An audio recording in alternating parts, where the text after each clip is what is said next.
Hello friends, welcome to my channel excellent coaching. Freud की theory हमने पढ़ लिया। अब नियो फ्रॉइडियंस के बारे में बात करेंगे। नियो फ्रॉइडियंस मतलब कि जिन्होंने फ्रॉइड की साइको एनालिसिस थ्योरी को ही अपना बेस मान के अपनी खुद की थ्योरीज बनाई थी। लेकिन इन्होंने उनकी सारे कॉन्सेप्ट्स नहीं लिए थे। उनको कुछ कॉन्सेप्ट फ्रॉइड के बहुत ही ज़्यादा गलत लगते थे, तो उन्होंने उस थ्योरी में से कुछ चीज़ें तो ले ली थी और बाकी उन्होंने अपने आप से ऐड कर दी थी। अब ये कौन से लोग हैं जो नियो फ्रॉइडियन में आते हैं, तो यहाँ पे ये नाम कुछ दिए हुए हैं और एक एक करके हम इनके बारे में डिस्कस करते हैं। तो जो नियो फ्रॉइडियंस थे, उन्होंने जो फ्रॉइड का जो मेन जो पार्ट था कि वो जो इड ईगो और सुपर ईगो और डिफेंस मैकेनिज्म वाली जो बात है, वो उन्होंने अपने भी थ्योरी में रखी थी सबने। ये चीज़ उनको लगा था कि फ्रॉइड की जो ठीक है बिल्कुल थ्योरी की इड ईगो सुपर ईगो वाली बात और डिफेंस मैकेनिज्म वाली जो चीज़ है। लेकिन क्या चीज़ उन्होंने अपनी तरफ से ऐड कर दी थी, इम्पैक्ट ऑफ सोशल एनवायरनमेंट। ये चीज़ अपनी तरफ से नियो फ्रॉइडियंस ने ऐड कर दी थी अपनी अपनी थ्योरीज में कि सोशल एनवायरनमेंट का भी इफेक्ट पड़ता है, जो कि फ्रॉइड ने बात नहीं करी थी अपने उसमें थ्योरी में। सोशल एनवायरनमेंट को ध्यान में रखते हुए सबसे पहले जो नियो फ्रॉइडियन की बात हम कर रहे हैं, जिसको नियो मीन्स मैंने आपको बताया न्यू होता है, तो पहले है कार्ल यूंग। इसको यूंग प्रोनाउंस किया जाता है, यहाँ लिखा हुआ है। Disagreed with Freud about the nature of unconscious mind. तो मतलब कि ये फ्रॉइड की जो अनकॉन्शियस माइंड वाला जो बात है, उससे बहुत ज़्यादा डिसएग्री करते थे यूंग। ये मानते थे कि जो अनकॉन्शियस की बात ये कर रहे हैं, वो पर्सनल अनकॉन्शियस नहीं है, वो कलेक्टिव अनकॉन्शियस है। कलेक्टिव अनकॉन्शियस मतलब ऐसी चीज़ है जो सबके बीच में है और कॉमन चीज़ है जो अनकॉन्शियस है। मतलब ऐसा कुछ नहीं है कि मेरा पर्सनल कुछ फियर है या किसी और का कोई पर्सनल फियर है जो अनकॉन्शियस है। हम सब का एज अ ह्यूमन रेस या एज अ स्पीशीज़, जो हमारी स्पीशीज़ है होमोसेपियन, जो पूरा ह्यूमन रेस है, उसकी सबकी कलेक्टिवली एक अनकॉन्शियस चीज़ें हैं जिसको कलेक्टिव अनकॉन्शियस बोलते हैं। जैसे हमारी कोई पुरानी मेमोरी हो गई, एंशियंट कोई बहुत पुरानी मेमोरी हो गई, कोई फियर हो गया पुराना, जो हम सबके अंदर अभी भी है, अनकॉन्शियसली है, लेकिन हम सबके अंदर है। एज अ ह्यूमन बीइंग वो सबके अंदर मिलेगा। तो कोई पुरानी फोक टेल में दिखेगा वो हमें, कोई हम पुरानी कहानी सुनेंगे अगर एंशियंट टाइम की, तो उसमें हमें सुनने को मिल सकता है। या अलग अलग कल्चर्स में हमें जो चीज़ कॉमन दिख सकती है, उसको कलेक्टिव अनकॉन्शियस बोलते हैं, जो सबके अंदर ही मिलेगा।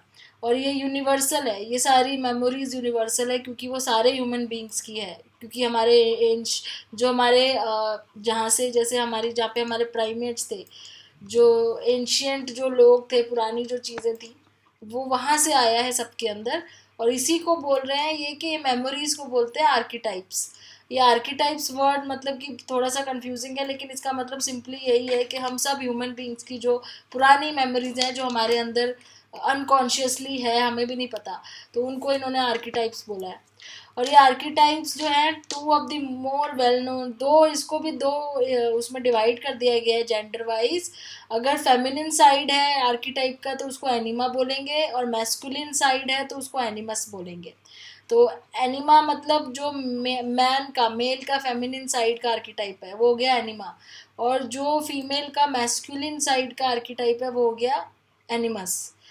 और एक शेडो भी बताई है इन्होंने। शेडो बोला है कि जो हमारे पर्सनालिटी का नेगेटिव और डार्क साइड होता है, जिसको डेविल बोला जाता है वेस्टर्न कल्चर में। तो ये जो है पर्सनालिटी इन सब चीज़ों से मिलकर बनती है, और जो the side of the one's personality that is shown to the world, और जो पर्सनालिटी हमें बाहर दूसरों को दिखाते हैं, हम उसको बोलते हैं पर्सोना। इन्होंने भी कुछ ऐसे ही बातें करी है जैसे ही फ्रॉइड करते थे, जो कि वेरीफाई करना बड़ा मुश्किल है। लेकिन ये है कि इन्होंने एनवायरनमेंट को या कलेक्टिव अनकॉन्शियस को ज़्यादा फोकस किया, ना कि पर्सनल। फिर एडलर की बात करते हैं। अल्फ्रेड एडलर जो थे, वो भी फ्रॉइड से बहुत ज़्यादा डिसएग्री करते थे कुछ चीज़ों में। जैसे वो बोलते थे कि फ्रॉइड जो सेक्सुअलिटी को इतना ज़्यादा इम्पोर्टेंस देते हैं पर्सनालिटी को बनाने में, तो वो इतनी है नहीं इम्पोर्टेंट। और एडलर ने जो थ्योरी बनाई थी, उन्होंने जो बोला था कि that young helpless children and people, जितने भी हेल्पलेस लोग हैं या यंग बच्चे हैं जो दूसरों पे डिपेंडेंट होते हैं, उनके अंदर एक फीलिंग ऑफ इन्फीरियोरिटी आ जाती है जब वो अपने आप को किसी पावरफुल पर्सन से कंपेयर करते हैं और किसी सुपीरियर एडल्ट से कंपेयर करते हैं, तो उनके सबके अंदर एक इन्फीरियोरिटी आ जाती है, ये बोलते हैं एडलर। और इस इन्फीरियोरिटी का जो ड्राइविंग फोर्स है, वो ये है कि all human endeavours, emotions and thoughts for Adler's was not of the seeking of pleasure but seeking of superiority. कि जो भी ये ड्राइविंग फोर्स है इसके पीछे वो सुपीरियरिटी ढूंढने के लिए है। जैसे फ्रॉइड कहते थे कि सारे ह्यूमन बीइंग्स प्लेजर सीख करते हैं, उसकी जगह पे एडलर ये कह रहे हैं कि हम सब कहीं ना कहीं पे इन्फीरियर फील करते हैं और हम सारे लोग सुपीरियर होना चाहते हैं दूसरों से। और डिफेंस मैकेनिज्म क्या चीज़ है, इन्होंने डिफेंस मैकेनिज्म लिया है फ्रॉइड से और बोला है कि वो एक कॉम्पनसेशन का तरीका है। जब हम अपनी इन्फीरियोरिटी फीलिंग्स को हटा के उसको ओवरकम करते हैं तो उसको कंपनसेट करते हैं, तो वो डिफेंस मैकेनिज्म है जो फ्रॉइड ने बोला था।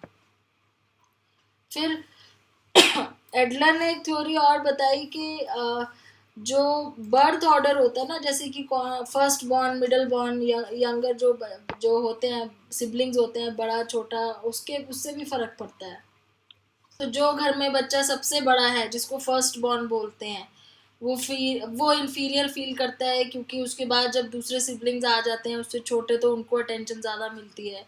तो उसको ओवरकम करने के लिए वो डिफेंस मैकेनिज्म करता है या कंपनसेशन करता है, तो वो ओवर अचीवर बनता है। ओवर अचीवर मतलब सबसे ज़्यादा अचीव करता है अपनी लाइफ में, सबसे ज़्यादा सक्सेसफुल होने की कोशिश करता है ताकि वो जो अटेंशन उसको नहीं मिली वो बाद में कंपनसेट कर सके।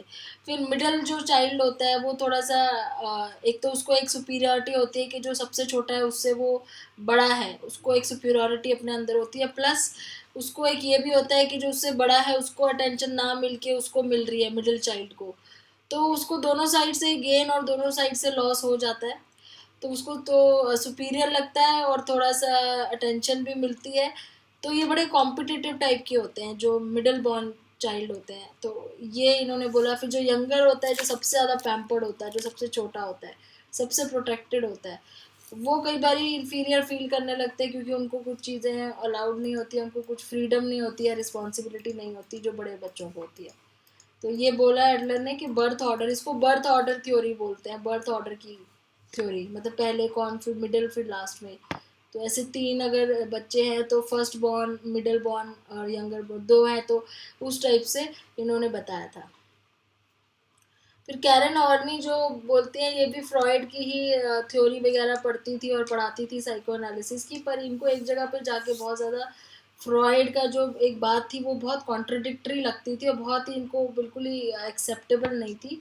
जो फ्रॉइड ने जो बताया था कि फीमेल्स को पेनिस एनवी होती है, तो इसकी जगह इन्होंने बोला ऐसा कुछ नहीं है, मेल्स को उल्टा बूम एनवी होती है कि वो जो है वो एक चाइल्ड बर्थ नहीं कर सकते, तो उस वजह से वो जेलस होते हैं फीमेल से, और इसलिए वो उस चीज़ को पूरा करने के लिए दूसरे एरियाज में सक्सेसफुल होने की कोशिश करते हैं।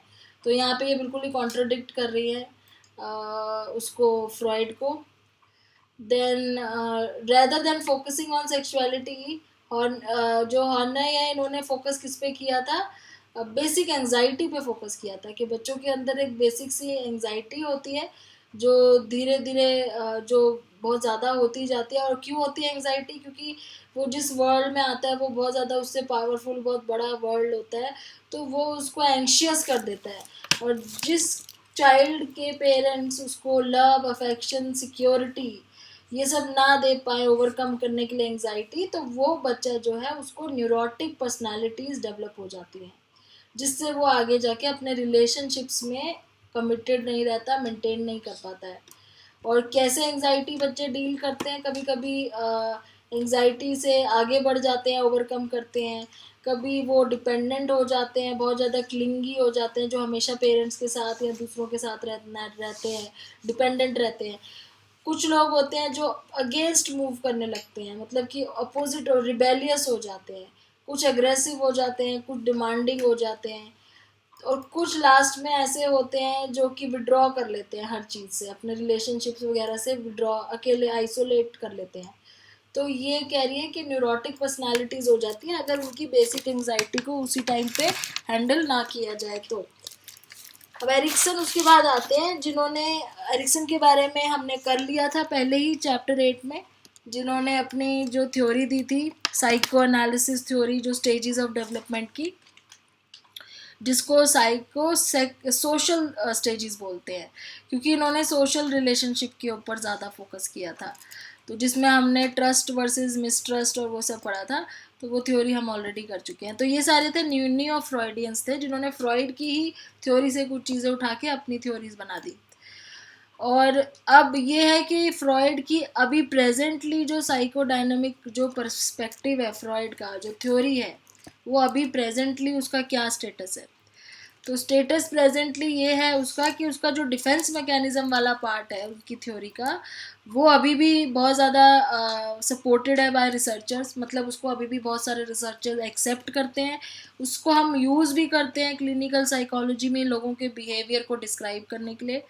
अनकॉन्शियस माइंड वाला जो उन्होंने बताया था, वो चीज़ भी अभी बहुत ही मतलब यूज़फुल मानी जाती है लोगों को ट्रीट करने के लिए। तो ये सब चीज़ें उनकी थ्योरी की बहुत ही ज़्यादा एक्सेप्टेबल है आज तक भी। प्लस जैसे कि फ्रॉइड ने क्या किया था अपनी रिसर्च में, जब वो करते थे ट्रीट लोगों को, तो वो हिप्नोसिस का और सबलिमिनल परसेप्शन का यूज़ करते थे। तो वो हिप्नोसिस या सबलिमिनल परसेप्शन का मतलब होता है कुछ ऐसी चीज़ें जो आपको सबकॉन्शियसली फील कराई जाती हैं, जो आपको सामने नहीं पता होता, पर आपको अंदर ही अंदर वो चीज़ आपके दिमाग में बैठ जाती है।